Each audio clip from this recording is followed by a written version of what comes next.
ಪ್ರಭು ಯೇಸುವಿನಲ್ಲಿ ವಿಶ್ವಾಸವಿಡು, ನೀನು ನಿನ್ನ ಮನೆಯವರೆಲ್ಲರೂ ಜೀವೋದ್ಧಾರವನ್ನು ಹೊಂದುವಿರಿ. ಪ್ರೇಷಿತರ ಕಾರ್ಯಕಲಾಪ ಅಧ್ಯಾಯ 16 ವಾಕ್ಯ 31.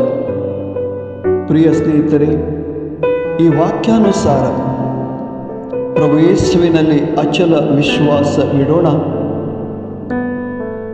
ನಾವು ಮತ್ತು ನಮ್ಮ ಮನೆಯವರೆಲ್ಲರೂ ಈ ಮೂಲಕ ರಕ್ಷಣೆಯನ್ನು ಪಡೆಯೋಣ.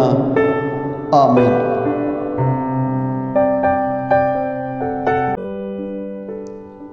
सौम्या जेजू चेर भावार्थ दवर तवळ तूं बचाव जातलोय आणि तुझे घराणे बचाव जातले. धर्मदूताचे कृत्य 16:30-1. या उतराप्रमाणे सौम्या जेजूचेर दृढ भावार्थ दवरया, ताचे रक्षण आमकां आणि आमच्या कुटुंबाचेर जोडून घेवया.